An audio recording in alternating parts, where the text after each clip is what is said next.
दर्शक बंधु चलतु जानिबा केते गोटी अति आवश्यक किचन टिप्स।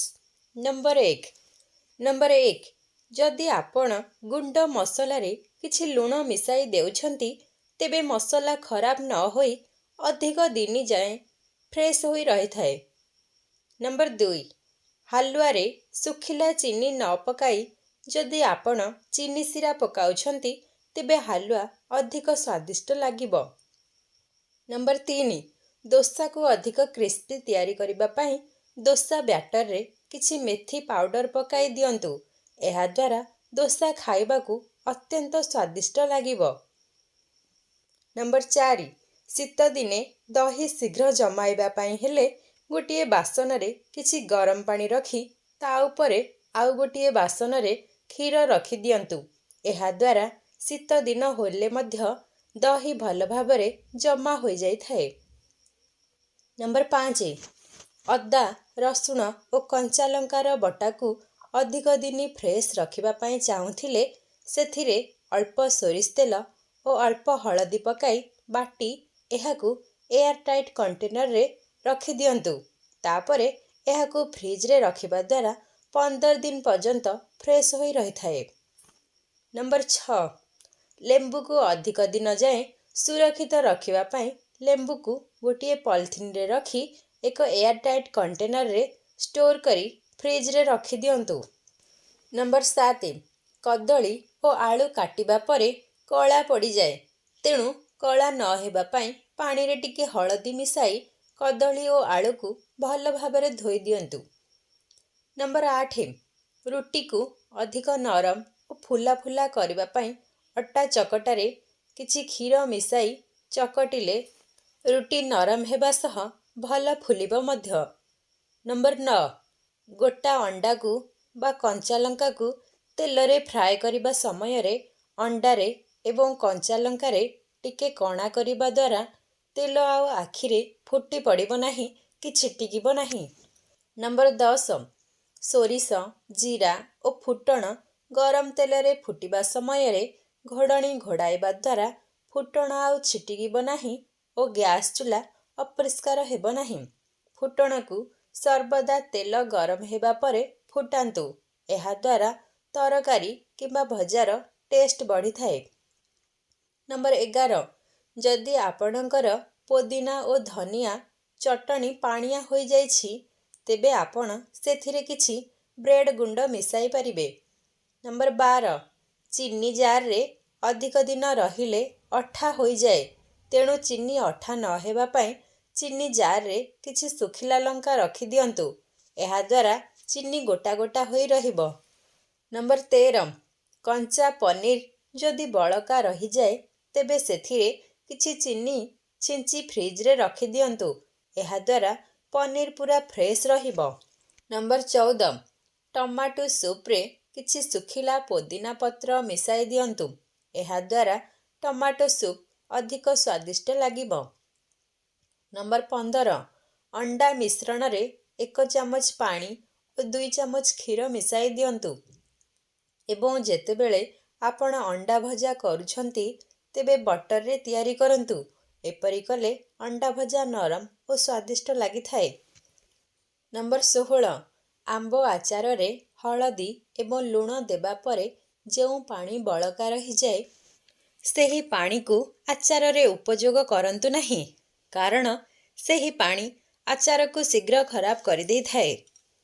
नंबर 17 लुहा कड़ाई रे छतु केबे भी रोसेई करी खाइबा उचित नुहे। एहा द्वारा छतुर रंग कला पड़ी जाई थाए। ता सहित एही खाद्य शरीर पई अत्यंत क्षतिकारक अटे।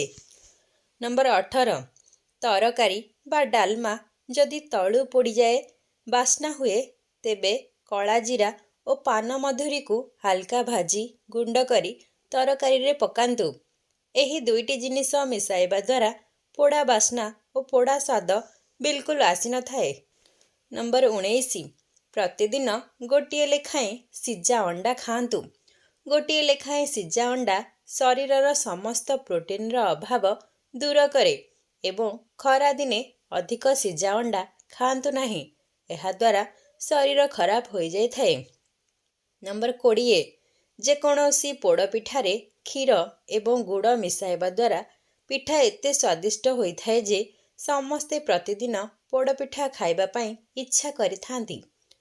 ନମ୍ବର 21 ଡାଇବେଟିସ୍ ଥିବା ଲୋକମାନେ ସକାଳେ ଖାଲି ପେଟରେ ମେଥି ଏବଂ ଭୃଷଙ୍ଗ ପତ୍ର ଖାଇଲେ ଡାଇବେଟିସ୍ କଣ୍ଟ୍ରୋଲରେ ରହିଥାଏ। ନମ୍ବର 22 ଚାଉଳକୁ ଅଧିକ ଦିନ ସୁରକ୍ଷିତ ରଖିବା ପାଇଁ ଚାଉଳ ଡବାରେ କିଛି ଲବଙ୍ଗ ପକାଇ ରଖନ୍ତୁ ଏବଂ ଚାଉଳକୁ ଏୟାରଟାଇଟ୍ କଣ୍ଟେନରରେ ରଖନ୍ତୁ। ନମ୍ବର 23 ଗ୍ୟାସ୍ ଚୁଲାର ବର୍ଣ୍ଣର ସଫା କରିବା ପାଇଁ ହାଲକା ଗରମ ପାଣିରେ ଟିକେ ଭିନେଗାର ପକାଇ ବର୍ଣ୍ଣରକୁ 20 ମିନିଟ୍ ପର୍ଯ୍ୟନ୍ତ ସେଥିରେ ବୁଡ଼ାଇ ରଖନ୍ତୁ। ତାପରେ ବର୍ଣ୍ଣର ପୂରାପୂରି ସଫା ହୋଇଯାଇଥାଏ। ନମ୍ବର 24 ଖରା ଦିନରେ ତରକାରୀ ନଷ୍ଟ ନ ହେବା ପାଇଁ ତରକାରୀକୁ ଏକ ପାତ୍ରରେ ରଖି ଅନ୍ୟ ଏକ ପାତ୍ରରେ କିଛି ପାଣି ରଖି ତରକାରୀ ରଖିଥିବା ପାତ୍ରକୁ ପାଣି ପାତ୍ରରେ ରଖିଦିଅନ୍ତୁ। ନମ୍ବର 25 ଅଟାକୁ ଅଧିକ ଦିନ ସୁରକ୍ଷିତ ରଖିବା ପାଇଁ ଅଟାରେ କିଛି ଲୁଣ ପକାଇ ଅଟାକୁ ଏୟାରଟାଇଟ୍ କଣ୍ଟେନରରେ ରଖିଦିଅନ୍ତୁ। ନମ୍ବର 26 ସମସ୍ତ ପ୍ରକାରର ଡାଲି ଜାତୀୟ ଶସ୍ୟ ଯେମିତିକି ମୁଗ, ବିରି, ମସୁର, ହରଡ଼, ବୁଟ, ମଟରକୁ ଶୀଘ୍ର ବତୁରିବା ପାଇଁ ଗରମ ପାଣିର ବ୍ୟବହାର କରନ୍ତୁ। ଏହିସବୁ ଶସ୍ୟ 2 ଘଣ୍ଟା ମଧ୍ୟରେ ବତୁରିଯିବ। ନମ୍ବର 27 ରୋଷେଇ ଘରର ବେସିନ୍ ଏବଂ ଗ୍ୟାସ୍ ଚୁଲା ରୋଷେଇ ଘର ସଫା କରିବା ପାଇଁ ହାଲକା ଗରମ ପାଣିରେ ଅଳ୍ପ ୱାସିଂ ପାଉଡର ପକାଇ ସବୁ ସଫା କରିପାରିବେ। ନମ୍ବର 28 ଦୋସା ଆଣରେ ଲୁଣ ପକାଇ ରଖିଲେ ଆଣ ଜଲ୍ଦି ଖଟା ହୋଇଯାଇଥାଏ, ତେଣୁ ପଛରେ ଲୁଣ ପକାଇ ଦୋସା ବ୍ୟାଟରକୁ ୟୁଜ୍ କରିପାରିବେ। ନମ୍ବର 29 ସୁରକ୍ଷିତ ରହିବା ପାଇଁ ଗ୍ୟାସ୍ ଚୁଲା ବନ୍ଦ କରିବା ପରେ ଗ୍ୟାସ୍ ସିଲିଣ୍ଡର ସୁଇଚ୍ ମଧ୍ୟ ବନ୍ଦ କରିଦେବା ଉଚିତ। ନମ୍ବର 30 ଯଦି ତରକାରୀ ଅଧିକ ରାଗ ହୋଇଯାଏ ତେବେ ତରକାରୀ ହୋଇସାରିବା ପରେ ଗ୍ୟାସ୍ ବନ୍ଦ କରି ତରକାରୀକୁ ଥଣ୍ଡା କରି ଦହି, କ୍ଷୀର ବା କୁକିଂ କ୍ରିମର ବ୍ୟବହାର କରିପାରିବେ, ଯାହାଦ୍ୱାରା ରାଗ ଅଂଶ କମିଯାଇଥାଏ। ନମ୍ବର 31 ପୁରୀ କିମ୍ବା ଅନ୍ୟାନ୍ୟ ଜିନିଷ ଯେମିତିକି ଛଣାଛଣି କରିସାରିବା ପରେ ତଳେ କିଛି ପେପର କିମ୍ବା ଟିସୁ ପକାଇ ଦିଅନ୍ତୁ। ଏହାଦ୍ୱାରା ଅବଶିଷ୍ଟ ତେଲ ପେପର ହିଁ ଅବଜର୍ଭ କରିଦେଇଥାଏ। ପୁରୀ ଆଉ ତେଲିଆ ଲାଗିବ ନାହିଁ। ନମ୍ବର 32 ଧନିଆ ପତ୍ର ଶୁଖିଯାଉଥିଲେ ଧନିଆ ପତ୍ରକୁ ଭଲ ଭାବରେ ଧୋଇ ପାଣିରୁ ବାହାର କରି 30 ମିନିଟ୍ ସେମିତି ରଖିଦିଅନ୍ତୁ। ତାପରେ ଧନିଆ ପତ୍ର ଫ୍ରେଶ୍ ହୋଇଯିବ। ନମ୍ବର 33 ପୋଡ଼ି ଯାଇଥିବା ପାତ୍ର ଯେପରି ହାଣ୍ଡି, କଡ଼େଇ ଇତ୍ୟାଦିକୁ ସଫା କରିବା ପାଇଁ ସେହି ପୋଡ଼ା ବାସନରେ ଅଧା ପାଣି ଦେଇ ସେଥିରେ ଅଳ୍ପ ବେକିଂ ସୋଢ଼ା ଓ ଅଳ୍ପ ଲେମ୍ବୁ ରସ ପକାଇ ଗ୍ୟାସରେ 10 ମିନିଟ୍ ଲୋ ଫ୍ଲେମ୍ରେ ଫୁଟାଇ ଥଣ୍ଡା କରି ମାଜିଦେଲେ ସବୁ ପୋଡ଼ା ଦାଗ ଛାଡ଼ିଯିବ।